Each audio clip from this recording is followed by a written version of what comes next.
This is Lesson 3 in the series, Why Not Be Rich? And it is entitled, To Have or Have Not.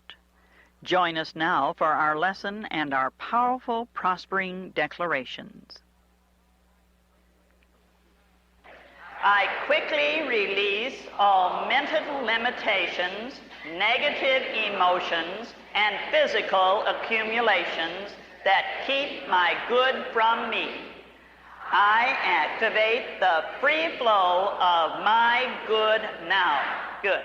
Number 8, I release and let go. Together? I release and I let go.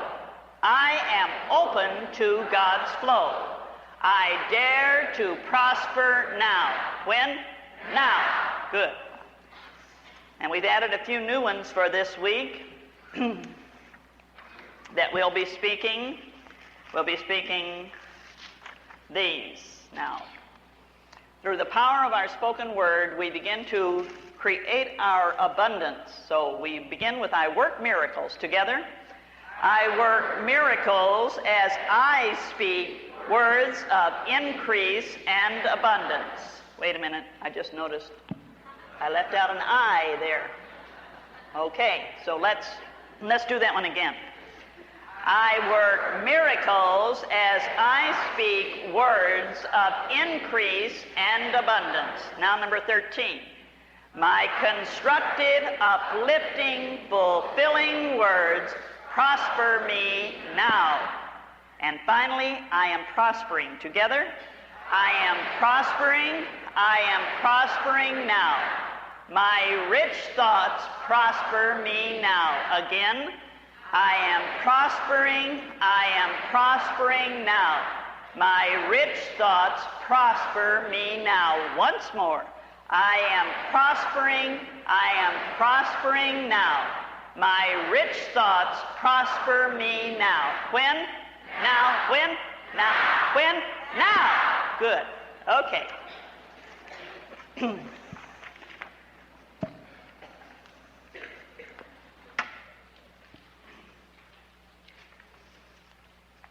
We are prepared for that superabundance of spirit that is ours by divine right when we prepare ourselves for this.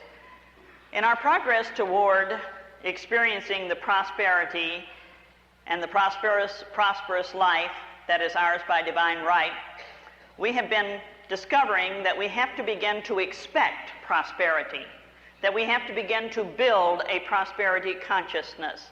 And we're learning some methods of how we can build that prosperity consciousness so that we can attain a free flow of God's good in our life. We learned last week that we have to clean out all of those physical, mental, and emotional accumulations that we have gathered through the years.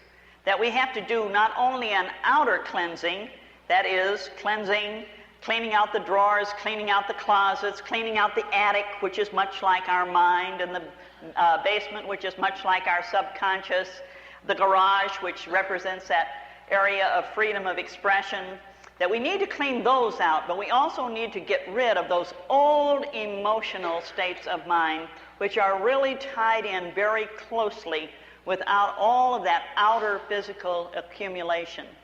We need to let go of old fears, old concepts, all of those things which are blocking the flow of spirit within us. We need to begin to build attitudes that expect the good in our life, that we expect a miracle of abundance to come forth in our life.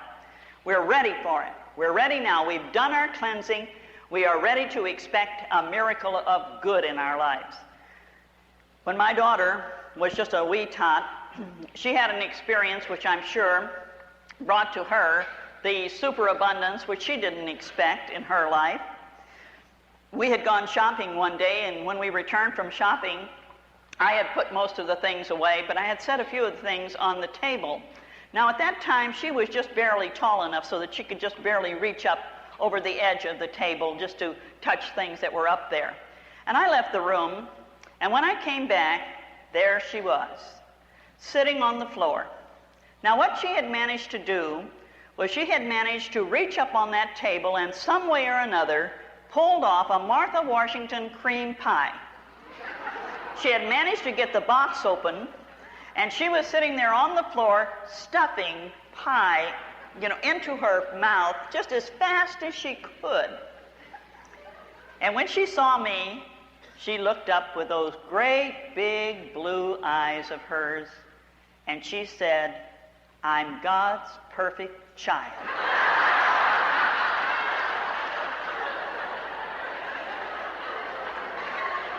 She had learned the magic words very early that got her out of trouble. And we have learned a lot of words in our life which seem like magic because they get us into a lot of trouble sometimes, and they also can get us out of a lot of trouble. Because our words definitely determine whether we have something or whether we have not. Whether we have or whether we have not. Because our words are the tools, the instruments by which we build our world. We shape and form our world according to our thought word. Just as in the beginning, the whole universe, the whole cosmos, everything that was and is in pure potential was formed by creative spirit God, so too do we form everything out of that invisible realm of spirit and bring it forth into manifestation through the power of our thought word. We understand the law, and the law is as in mind, so in manifestation, as in heaven, so in earth, and that we are building our world through the power of our thought word. Whenever we think a thought, we shape it and form it into a word, and I think a lot of people don't realize this. I think they think that, I can just think all of these thoughts I want to, and they're not going to accomplish anything. But every word that we think is formative. Now, some of them are more formative than others because we invest more feeling in them. We invest more energy in them. And the more energy or feeling that we invest in a thought, the more rapidly it manifests in our world. So it's very important to realize that every thought is formative, some thoughts more than others because we invest more of that living energy of spirit in them, and they come forth more rapidly into a manifestation in our world. We find out what we are manifesting in our world by listening to our words. Now, we don't just listen to the words that we're speaking audibly, although that's very important, because we are speaking a lot of words audibly which are not constructive. We speak a lot of words that say, I don't have time to do that. I don't have time to accomplish what I need to accomplish. I don't have the strength. I don't have the strength to go on. I don't have the strength to be and do what I want to be. I don't have the energy. Golly, I'm just worn out. I'm just dragging around. I don't have enough strength or energy to go on. How many times do we hear ourselves saying that? Or, I don't have the money to do that. I don't have the money to do that. I can't do that because I don't have. I don't have the knowledge. I don't have the background. I don't have. And you know what?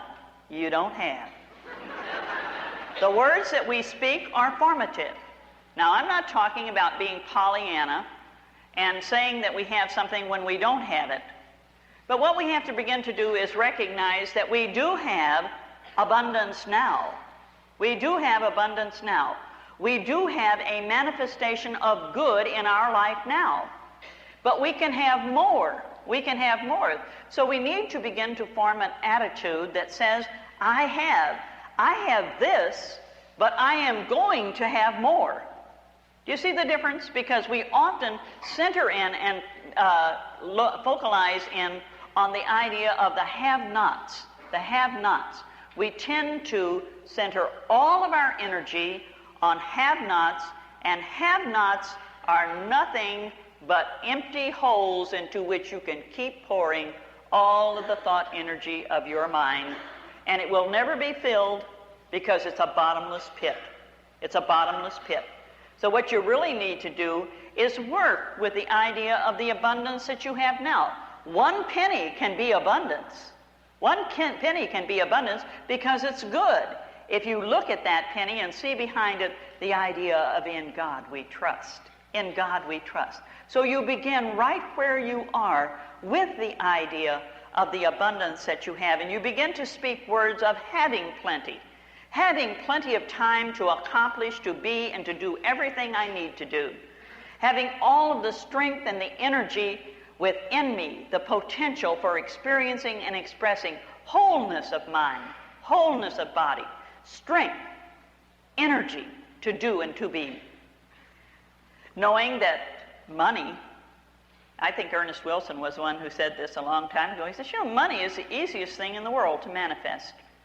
And a lot of people would say, what do you mean it's the easiest thing in the world to manifest? It really is. It really is.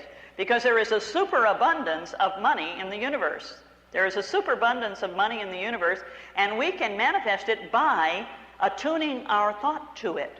But there are other things such as health, such as peace of mind, and things like that, and harmonious human relationships that take a little bit more work.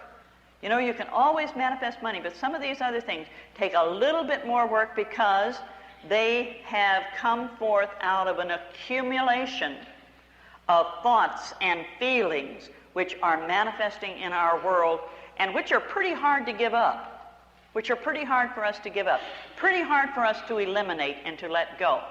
But we can do it because we have been given dominion. Dominion over the thoughts that we will hold in our mind, and no one else can determine the thoughts that we hold in our mind unless we choose to accept those thoughts that others impose upon us. We need to remember that the thought word is the seed that we plant in the rich soil of substance that brings forth after its kind in manifestation. Remembering the law, as in mind, so in manifestation, as in heaven, so in earth. Our words, as Charles Fillmore so aptly brought out the idea, are our power to transfer substance from one plane to another. Substance is invisible, radiant mind essence.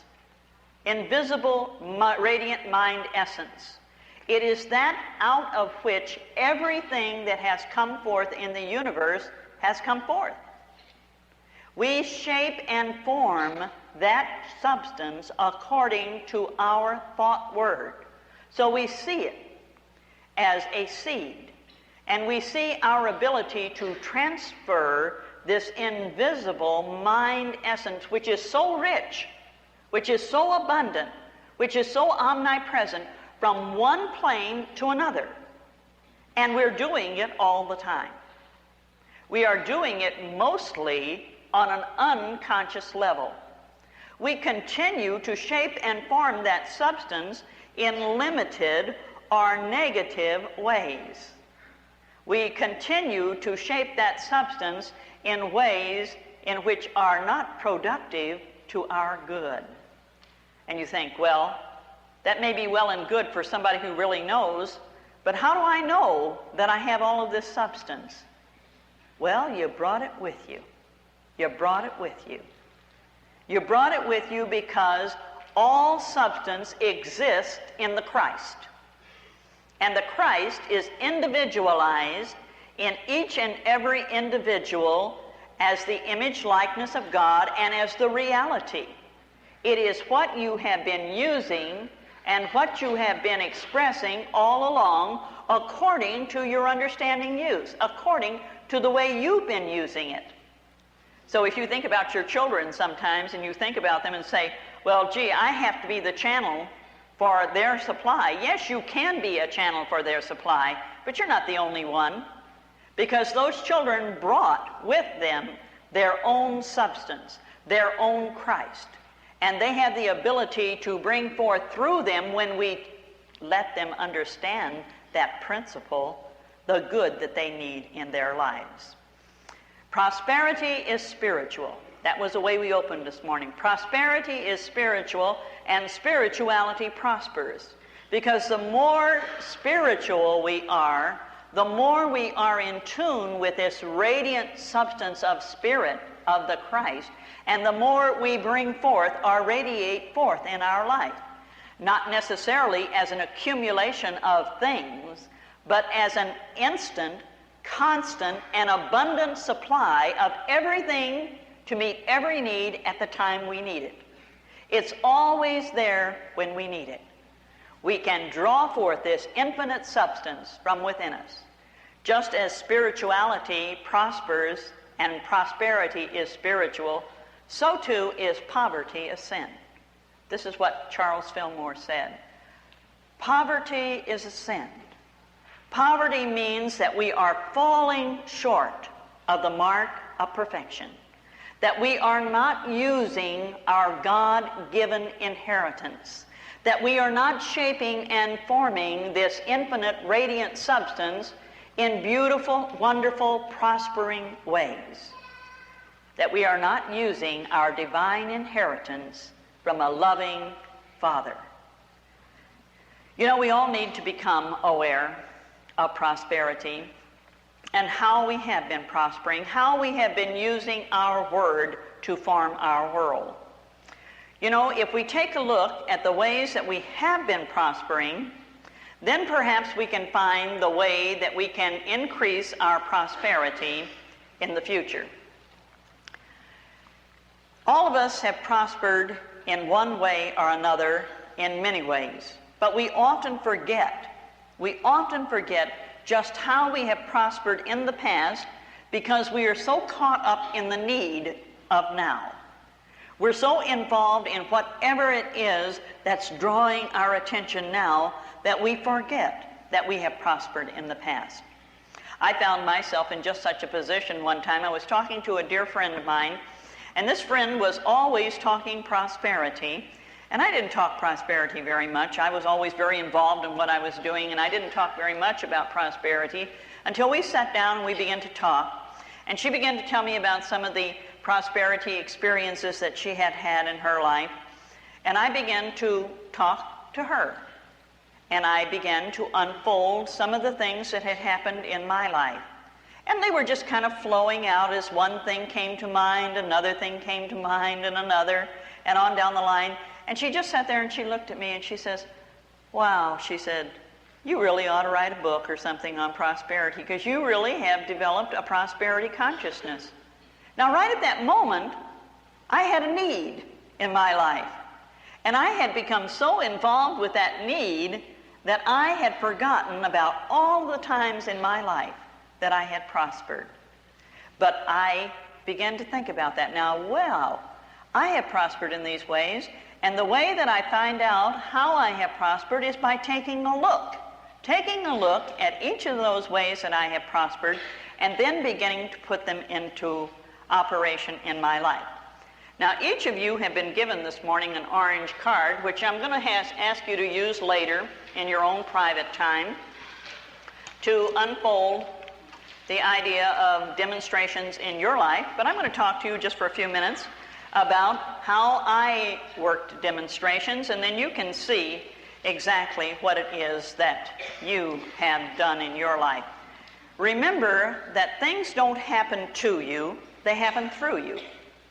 That every demonstration that you have made in your life has come to you by right of consciousness. It just didn't happen. It just didn't happen. It happened to you, through you, because you had established the mental equivalent for whatever was manifest in your world. It is yours by right of consciousness. The mental attitudes that you formed, the creative actions that you took, everything that you did, following the guidance, opening your mind, being and doing, are the things that brought about prosperity in your life. And when you think about prosperity, always remember what we started off in this course with, that prosperity does mean financial prosperity, but it also means health of body. It also means peace of mind. It also means harmonious relationships and happiness infilling in and through your life. So when you begin to think about the things that have prospered you, you'll find many of those things are not just financial things, but are things which are what we call those intangibles, and some of them even not intangibles. I listed 6 things which I found were demonstrations in my life, and I listed more than that, but I came to these 6 things that I felt were probably the most important prosperity demonstrations that I had made. The very first one was graduation and ordination at Unity School. And you know, all the time that I was working through this activity of becoming a Unity minister, I really had to draw upon a particular quality within me.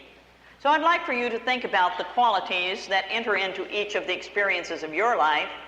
But in this one particular life experience, the one that was important to me was faith. I had to activate all of the faith that I had to bring forth this desire, to become a Unity minister. All the time I was here, I had to invest all of this living energy, this substance, in this one idea, and I had to know that all the time that I was working in and through this, that God was in charge of my life. And many's the time that I spoke that word, that God was in charge of my life. You know, I think we all have a desire. This was a desire of mine to have the right companion in my life. So I was seeking my right and perfect mate. I was affirming and desiring my right and perfect mate. I began to affirm this, that my right and perfect mate, the one that was mine by divine right, was coming to me quickly and peacefully. You know, you don't want somebody that's going to come really like a roaring lion. You want somebody that's going to come with all of this type of activity that is peaceful. And so I drew to me, through me, by right of consciousness, Frank Giudici. I can remember talking to Leo Russell at the time, and I was saying, Leo, how do you draw your right and perfect mate to you? And Leo said, well, you begin to know that you have a divine mate. One that is yours by right of consciousness, and as you begin to affirm that, that person will move to you in time and space. And sure enough, about the time that I began to affirm this, Frank Giudici started moving toward me in time and space. We compared notes and later found out that at the exact time that I began to affirm this, he too was reaching out for his right and perfect mate, and we came together by divine appointment. So, when you have that activity, you need to activate the faculty of love. You have to be willing to open yourself to love, to give love, and to receive love. And you know, a lot of times we think we want something, but we're not really willing to open ourselves to love. We're not really willing to give. And the other side of the coin is that we're really not willing to receive. The next experience that I listed as a demonstration that was very important in my life was a healing of my body. I had experienced a physical disease that had manifested after many, many years of, well, I don't know, I really was never an unhealthy person. When I was a kid, I had a lot of childhood illnesses, but I was never really ill. And yet, one time, when I thought I was really doing everything right, I found myself flat on my back with an illness that had really laid me out. And then when I saw this idea of healing that really could be worked, I thought, wow, what is it that needs healing in me? Because I have a manifestation in my body of pain, of real pain. And I need to have a healing. So what is happening? So as I lay there and I was thinking about this activity, I became aware that something was blocking the flow of energy in my body. And when I became aware of that, I became aware of the fact that there was a lot of things in my life that needed this activity. And that activity was forgiveness. Forgiveness. Because there's nothing like the lack of forgiveness of self and others that will block the flow of spirit within you. So first of all, I began to forgive myself, just as Myrtle Fillmore did, for holding all of these thoughts which were blocking the flow of spirit. And then I began to forgive others for the offenses that I felt that they had done toward me in life, and then I forgave myself for all of the things that I had done to offend others. And through this process, I experienced my healing because I followed it up with that quality which always has to follow forgiveness, love. I began to pour love into this part of my body temple, and everything was dissolved, everything was released, and I experienced a total healing. The next thing that I worked with on a demonstration was buying my first car. Now that may not sound like a lot to a lot of you, but some of you may be identifying with this. But I remembered this incident of wanting to buy my first car. I had a real need for a car at that particular time. I had had family cars when I was younger, and I hadn't driven for many, many years, because when I first started to learn to drive, I was going down through a park with this friend of mine who was teaching me how to drive, a driving instructor. And as I was going through this park, I came around a curve, and here was a 10-ton truck coming around the other way, and he was in the middle of the road. And there was no way I could miss him. But I managed to sideswipe him and went off through the woods without hitting a tree, came back on the road, and all I had done was manage to sideswipe the truck and laid that back fender flat. Well, that was all right. It scared the liver out of me. But my dad, whose car it was not very loving about that flattened out fender. And so between the fear that I had experienced then and the reaction of my father, I didn't drive for many, many years. But I decided that I really needed a car and I really needed to drive. So I began to do what? Did I just run down to the nearest place and buy a car? No, you don't do that. You get ready. You get ready for that car. You begin to open yourself to that car, and I began to look around at all the types of cars that were available. I began to look at the used car lots. I began to look at new car lots. I began to look everywhere until I all of a sudden had a really good idea of what it was that I really wanted. As a matter of fact, every morning going to work and from work, I rode in a car like I wanted. And this was a Valiant. Was the very first one that they made in 1960 Valiant. And I thought, well, gee, this is a really nice car. And so I went around and looked at all the used car lots for that type of a car. And one morning on the way to work, after I had been affirming and knowing that the right car at the right price was going to come to me, I told the driver, a man that I worked with, I said, I'm looking for a car. And he says, oh, you are? And I said, yes, I am. And he said, well, what kind of a car do you want? And I said, well, I'd really like something like this one. You know, this is really a nice car, and I've been looking at cars like this. And he says, you really interested in this car? And I said, yeah. And he says, well, I'll sell it to you. He says, I'm going to be moving, and I need a truck rather than a car. And he says, so I'm getting ready to sell this car. And he gave me a price. And that price was far below every one that I had looked at on the lot. And not only that, this man was a super top mechanic, and that car was in A1 condition. So I was able to buy the car at the right price, at the right time, with everything that I wanted on it, because I knew that I had a desire, and you have to have a desire or a need and a desire to get that which you want in your life. Another thing that I found in my life that was very important was finding the right position. Before I came into the ministry, I was a statistician. specializing in workload coordination and control and things like that. And so I began to know that as I was seeking this one position in Long Beach, California, that my position was seeking me. Just as I was seeking that position, my position was seeking me. So begin to know that. And as I did that and followed the guidance within me, I love to tell the story of taking a bus out to Terminal Island, riding on the bus and headed for the Long Beach Naval Air Station, because I had decided I was going to work for the Navy and for the air station. But as I was going along, I saw the sign Employment Office. I saw the sign Employment Office with an arrow, and so I thought, oh, I've missed my stop. And I went on down to the end of the run and came back and got off by the Employment Office. Found myself in the Long Beach Naval Shipyard.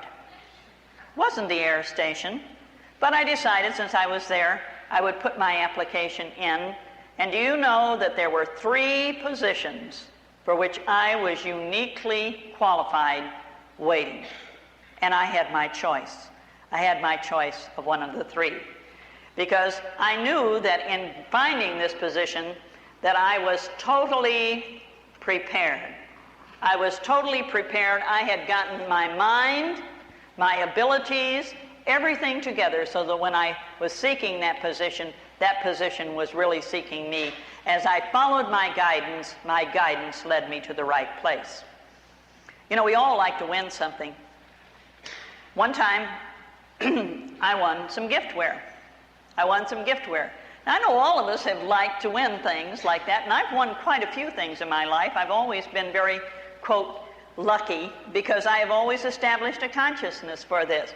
But one of the things that I have found out about winning is that you need to have persistence. You need to have persistence. But you also have to have that winning feeling. You have to have that winning feeling. Because when I was listening to this radio program, and I listened to it often, and they were always giving away prizes, I began to get this winning feeling. I began to feel, hey, you know, I can win this. I know how to win this. I know how to do these things. I know how to win. And so I persisted, and when I persisted this one evening, wow, the phone got through. They answered the other end of the thing, and guess who had the answer? Me. So I got and believe you me, the people that had been getting through before me did not know the answer. So it was one of those things where I was prepared. I was prepared to get the giftware, and I did. You know, we need to write out, and you can use your orange cards at your own time and at your own leisure, to write out how you have prospered in the past. To begin to check out what was the major quality that you needed to bring forth that manifestation. Then you need to write out a desire. You can write out, first of all, across the top, the ways that you have demonstrated. And then you can show what qualities were necessary in that. But then at the bottom, remember, we all have desires. We all have desires that we want to manifest in our life. So use the space at the bottom to write out the desires that you have, that you want to see fulfilled in your life. Write out the quality that you know will bring them forth, and then begin to work on them. The first thing you need to do is to get yourself an affirmation. Now, for each and every one of these manifestations in my life, I had an affirmation that I found myself using. For the graduation and ordination, God is in charge of my life. For the marriage to Frank, my perfect mate, mine by divine right, comes to me quickly, peacefully. And he did. For the healing, I forgive, let go, and let love heal me now.